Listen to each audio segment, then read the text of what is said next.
Hey everybody, it's Jillian.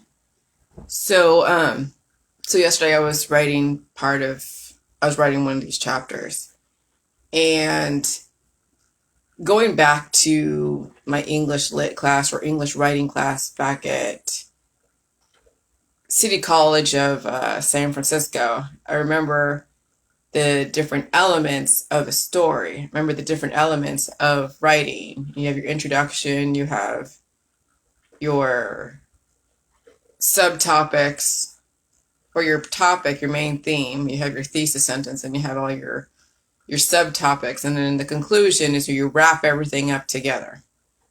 Okay, so you have to be very on point. So if you look at my old books, if you still have them, you'll see that I'm trying to stay on point, but there's still a lot of disorganization going on. But there's definitely a very linear way of writing a book, and those who are the readers need to have some kind of uniformity, because college teaches you a very linear way of reading, writing, and making connections. And so that's where the whole correlation equals causation comes in, because everybody thinks that, if there is some kind of association with this, it means it did this, this, this, and this. And so that's how the Bible is also written, in a very linear format. That's how we are taught in our society about what to expect. You are born, you go to school, you get a job, you maybe, find a boyfriend, girlfriend, get married, have a kid, raise the kid, put them through the same thing that you did, literally and figuratively. They get a job, and then you die. And that's a very linear, very one-dimensional, maybe you can say two-dimensional, but I would say one-dimensional, because it's like a beginning, middle, and end. And so writing this chapter, where I'm talking about, like, the whole point of the chapter is called the intelligent environmental microbiome. And so you see I'm trying to fit in a bunch of stuff under one sentence. Intelligent, environmental, with the viron in the middle, and then microbiome. And I'm going to cover the viruses, the parasites, the protozoa, the proteins, the fungus, and bacteria. So you see in my old book, in the Evolution of the Agility's Protocol, I do attempt to talk about the viruses and the parasites, but it's a very superficial, kind of like a once-over, but more because I wanted to just give you a very light background so you understand how everything works together. But really, the Evolution of the Agility's Protocol was for those that were graduating from the old way into the new way, where there's no diet and we changed from the pink salt to the white salt. But now, writing this book, there must be some kind of storytelling. And when I told you guys before, when I was trying to figure out how I was going to talk about cancer and cures and chili juice and salt, and I'm like, oh my God, I can't say cure. I can't even profess that. But then, not even saying chili juice, salt is a cure. I mean, it's already been proven by academia, medical news today, and they're actually out of the UK. They're not even here in America. But they all share information. And so I'm talking about now, okay, so now I have to introduce how, when you tell a story, it's not always like this is the beginning, because then if you start, and this is what I was struggling with the last summer. I was trying to figure out, how do I begin this? Because I could start from the subatomic particle and then go all the way, from the subatomic particle to then the acids and the image and then all the planets. And it's just like, you see just how, like, oh my God, is she going to get to the point? Why am I learning about planetary, formations and all these different thermodynamics? Blah, blah, blah. It's like going to school and you're learning all the basics, but you have no idea how you're going to use all those basics to actually tell a story. So then I'm watching all these Netflix videos, right? And I love watching Netflix. Netflix, I'm telling you, is the best thing in the world. Even though, yeah, some of the content's like, okay, a little bit questionable. But whatever, you take what you want and you leave the rest. I don't watch everything on Netflix, but there are certain storylines that are really interesting. But a lot of the movies and also the series that are on Netflix, sometimes they start with, when you have 5 elements to a story, you have the characters, the plot line, the setting, the conflict, and the resolution. Sometimes they start off with the conflict first. And then they lay out the dystopian setting. Then you get caught up in the rich, diverse characters with all their own backstories. Then you start seeing a plot line. And then at some point, there is a resolution, okay? Because it's like you can't have a story with no resolution, and you can't have a story with no conflict. Well, that's the same thing with the story about your body, the story about life and death, the story about what's the point of us living here. I hear my dog, and she's going to be wanting to go out. I don't know. That's okay. But that's really what I'm faced with, is trying to figure out how to tell the story. So I realized that you start off with the conflict. Well, I start off with the solution first. That's how I start off my book. It's the solution first. First, I'll tell you how I'm going to construct this book, because I could start off with the quark and go all the way to the proton, neutron, electron, and then go all the way up to the universe, and then about life and planets, and then thermodynamics, and then the gravity. I mean, and then you can go all the way to then how planets are formed and how diverse systems are formed, and biodiversity, and then oxygen and the elements and the human body, and then and that's very linear, and linear is fucking boring.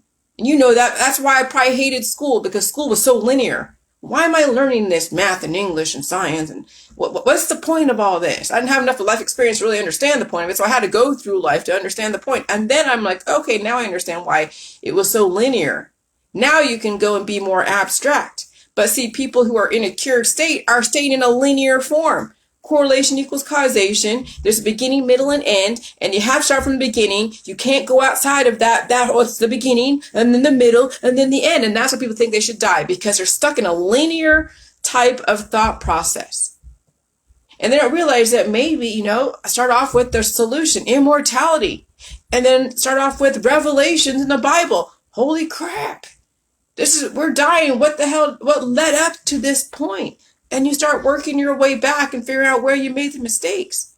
But at least you have to have enough of the world experience, the global experience, and enough civilizations rising and falling to see where you made the mistake. And maybe the next civilization doesn't have to make the same mistakes, or the next generation. And so my book is going to articulate, yes, the 5 elements of a story. And that physics is nonlinear. And they teach linear thinking in college and in school, because that's how it's easy to get everyone on a uniform trajectory, so you can have some kind of, stability in society. But at some point, there has to be a few people that are going to be a little bit divergent.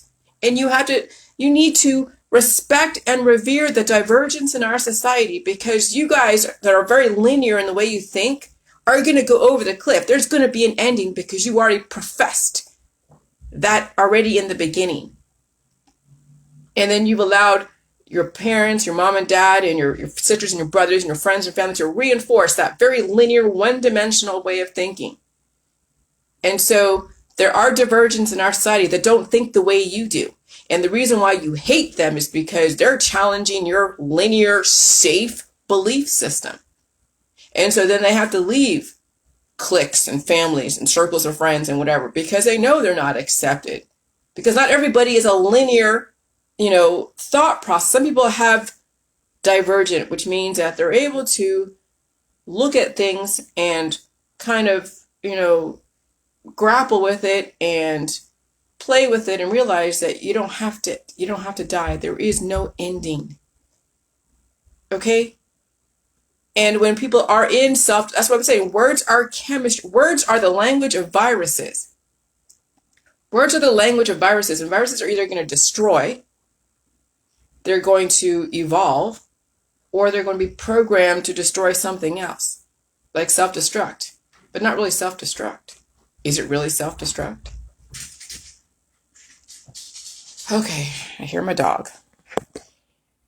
And so, this is where you have to understand the medical holistic system is all about programming people to self-destruct. Hold on a second, I gotta take her out. Oh, I don't want her peeing on my floor. Luckily, sometimes she just makes it right on the outside here. Go ahead, Shiggy. Oh, she's peeing. She's peeing right here. She should not be peeing right there, but I guess she waited till the last minute. Well, at least you made it out here. You didn't do it on the floor. Thank you, sugar. But anyways, but the medical holistic system. Come on, sugar. Let's go inside. You have to go poo? You better not go poo on the deck. Okay. She won't go poo on the deck, but she'll pee on the deck. Especially if she can't hold it. I already got her breakfast done and everything. Got my coffee done. Good girl. Anyways, hold on. Yeah, as soon as I start speaking or go downstairs, she wakes up. So I have to kind of bring her in. Okay. So anyways, so words are the language. Words are chemistry, and they're the language of viruses. And so everyone is made up of microphages and macrophages. Hold on. Sugar here. Here's your bed, Sugar. Up here. This is your. Go eat your food. Hi, Sugar. Okay. So words are chemistry, and they're the language of viruses.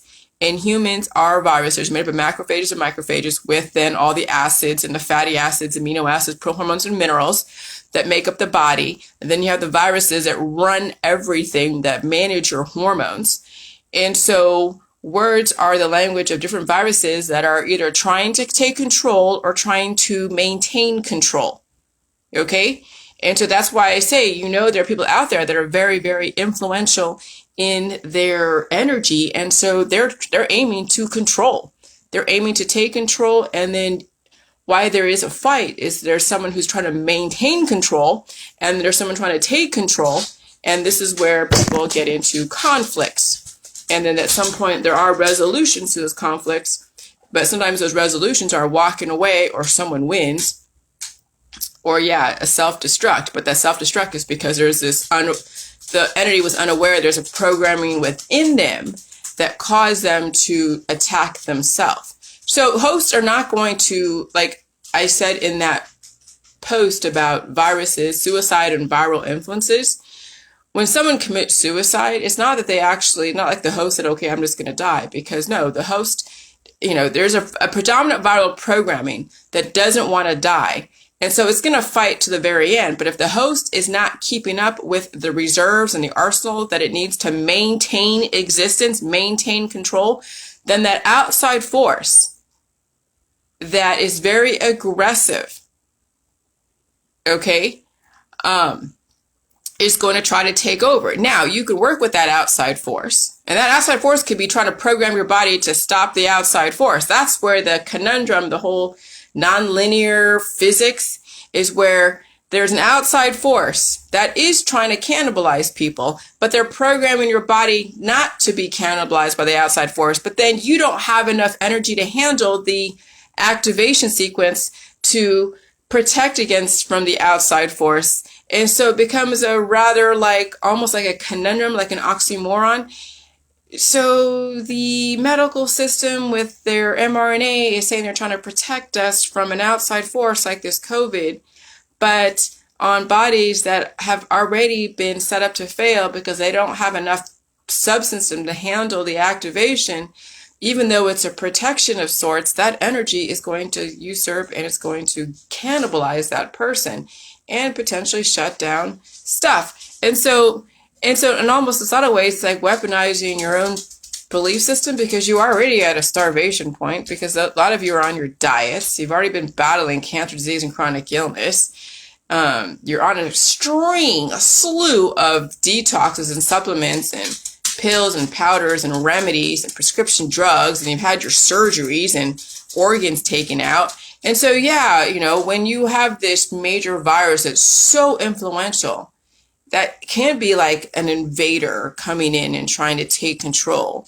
And then you, as a person trying to maintain control, then you have the system posing as the hero, which I get. I mean, they brought you in here even at a deficit, and they can take you out, if at a deficit, but they pose themselves as a hero because they have something that will protect against that outside force coming in. But little do people know that they still don't have what it takes to handle the activation because you still have to produce antibodies to protect yourself from an invading force. And so your body is still activating, even though it's not regenerating and going through the painful process of evolution. Simply activating some of the immune system by programming it to go after viral uploads when a person goes out there into a crowd is still going to use up energy they don't have. And so this whole thing with the salt, okay, this is why the word ion and viron and the salt is a cure and it's a catalyst. And so, even if you did get some kind of vector, the salt will be the cure to it and be the catalyst to your evolution. It'll release stuff and neutralize stuff, and then you'll still code. You're still going to eat. You're still going to have to adapt to the new viral variants. You might go through 2 rounds of the vectors, and then you'll be done. Yeah, they might want to go and promote boosters, but you got your vector. So you get your vector one time, you probably are good for the next however many years. And they're not going to blame you if you don't want to get a vector again if you claim that you got really sick, but you survived the first round of vectors. But there's going to be way more down the line. There's going to be mandated at some point. Maybe not. I don't know. But at least if you do a vector because there are certain things you must do in our society, then you can get cured from them.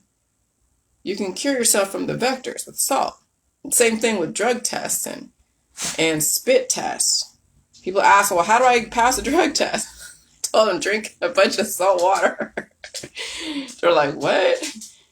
But that, So anyways, so the whole words are chemistry. They are the language of viruses.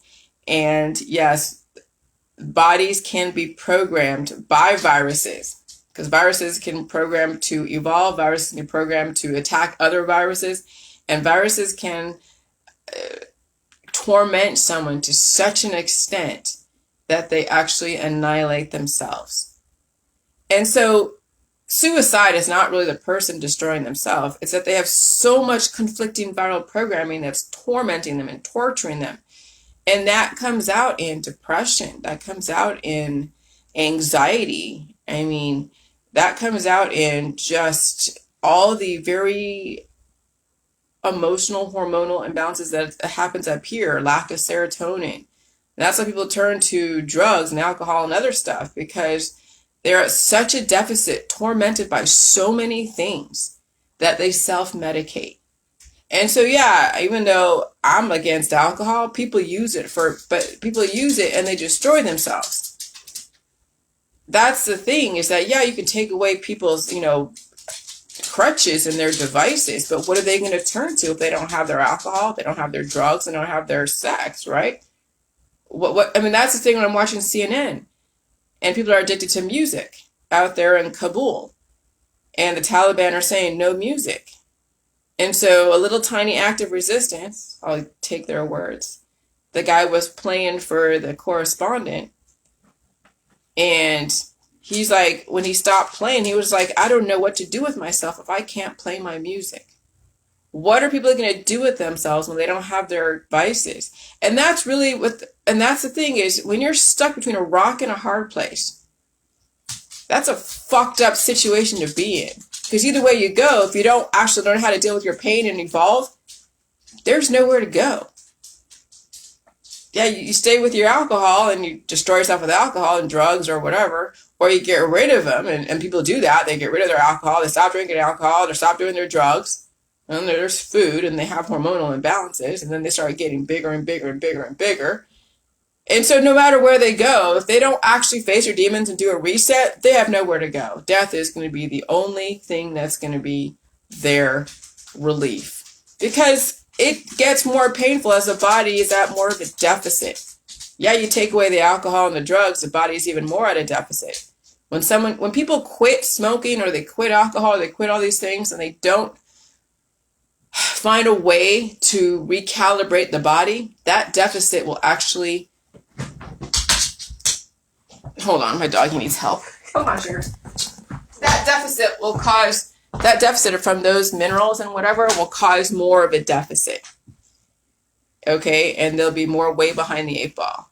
Because that alcohol and those drugs and something else was filling in, was a purpose. The body was used to those minerals and hormone releases and all of that. And so when you take that away, when someone quits smoking, what do? They go eat a bunch of food, and they already have hormonal imbalances. And so before they were relatively skinny, right? And then they quit smoking, they blow up.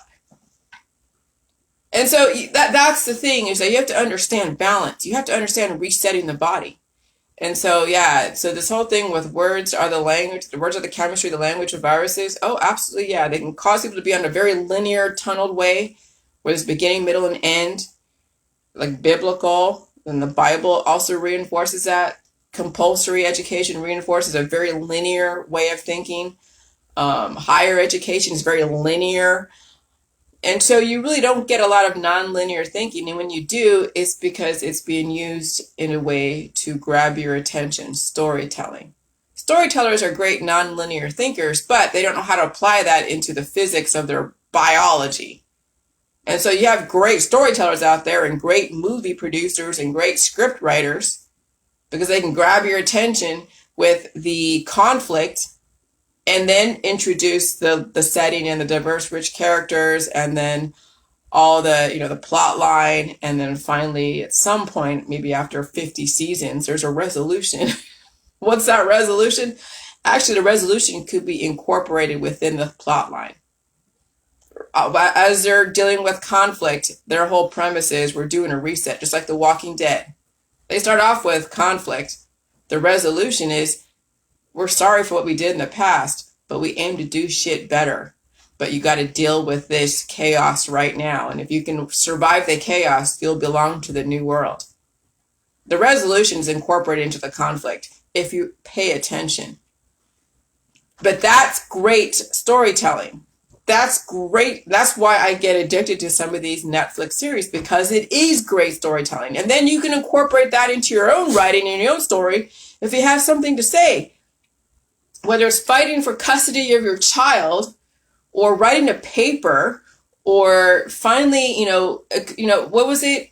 I fucking love science was saying, tell your 18-year-old self some advice in 3 words. And I said, close your legs. And then I put a little footnote, and I said, okay, you need to first study math, English, science, writing, obviously history, and have the basics all under your belt. And then you need to, don't get a job, but go out there into the world and get yourself into all this conflict without dying. And that means that maybe get into a car and drive across country and meet so many different people. It means that maybe, you take part in different political parties. You play the game. You're like, okay, I'm going to be independent tomorrow. I'm going to be a Republican tomorrow. I'm going to be a Democrat tomorrow.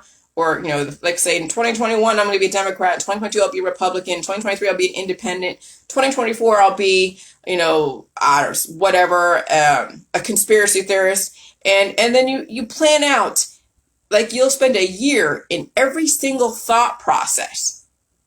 Okay? And then you still have the basis of writing, math, English, and science, and physics, and chemistry, and all that stuff. And then all of a sudden, you now have something to say, because you have put yourself in every single thought process out there, that the both sides of the story. You can be a very objective person that may have something to say, but you have to have the experiences, but they can't be totally linear. They have to be non-linear, and you have to map out everything in your society first. Oh, there's a non-vax, there's a vax. There's the holistic and the allopathic, which 2 sides of the same coin, but whatever. But maybe, if a kid was that organized and he figured out how to navigate this society, and let's say they had like a monthly stipend of like, $1,200 a month. And they went and experienced what it's like to be a Democrat, Republican, an independent, an anti-vax, pro-vax, conspiracy, ascension person, a UFO person, David Icke, whatever his name is. That guy, David Wilcox, that was doing other stuff, and then all of a sudden they get a broader picture, or maybe become a flat earther too for a second. Then they have a broader picture of the world. And now they can objectively talk about people, places, and things without being biased. You know why? Because they've been in all those circles. They lived in the ghetto. They lived and hung out with gangbangers. They lived in the West Coast. They lived in the East Coast. They lived in the South. They lived on an island. Okay? you get the picture that the more experiences you put yourself in, the more that you'll have more well-roundedness and you have something to say. But the more you stay closed up in your tunnel vision, linear, homogenous circle of people, you may have nothing to say, and anything that tries to come in and tries to evolve you, you're going to reject and resist. And I've seen it. I've experienced it. Even happens in my own family. As diverse as my family was, they were still very linear. See, academia will kind of get a little bit of the nonlinear out of you, just a tiny, tiny bit, right? But they still get you on that path of beginning, middle, and end. And so that's why my mom didn't buy into my stuff, because she was still very entrenched in her linear thinking. Now I get it. You can call it indoctrination, but it's called, because you can be indoctrinated in other things and still be very linear, and you're just replacing one linear thought process for another. So anyone that says, oh yeah, school is indoctrination, well, so is your conspiracy bullshit. It's still very linear. You still believe there's a beginning, a middle, and an end. And so how are you any different than the indoctrinated people that are, in mainstream school? You're not. You got to be a little bit of a divergent, but still understand why linear thinking still needs to happen, but you can still diverge a little bit and then still get back in line. But you evolve. You don't have to die. See, there's still a beginning and a middle, but there doesn't have to be an ending. And you can start from the middle and then you can choose. That's where the whole JG mentality is. You start from the middle and you can choose. You want to pass away? Fine. Go and do whatever you got to do. Destroy yourself. You want to evolve? Well, here is the tools and the techniques and the platform and the technology for you to figure out how to evolve. And so JJ is a nonlinear. It's more advanced than most people. Because most people, are entrenched in homogenous circles in a linear lifestyle. And they're in self-destruct. And that's hard to talk people out of. Because it's very pleasurable being in self-destruct. They get a lot of reinforcement from friends and family. They get social capital. They get paid to self-destruct. How do you talk people out of that? There's no freaking way. I love what I'm doing. I love cultivating this. Do I need to have 5,000 friends to cultivate my brain? No, because they're all... See, it's great to have friends, but it's the type of friends. And then when you get too involved with people's lives, then what happens is then there's no individuality. People are not thinking for themselves when they start morphing into the crowd. They become an amorphous blob with no infrastructure. And that's what groupthink is. That's when people have a lot of friends become an amorphous blob with no infrastructure, because there really isn't any kind of evolution. They're all just kind of feeding off each other. It's when there is a new virus that comes in and probably gives shape to that amorphous blob. And then there's a purpose, not self-destruct, but something else. And then people go off on their own and create, their own little evolutionary communities. So anyways, I'm going to go because I'm kind of rambling. But I just wanted to cover the whole words are chemistry and they're the language of viruses. I didn't know how to say this before, but thank God it just came to me the other day how to say it. I've been saying it, but not saying it. and that's the whole thing with the JJ mentality is you have it in your head, but you don't know how to articulate it. And that's what ALS patients deal with, is that they have everything in their head, but they can't say it. That's torture. All right, bye.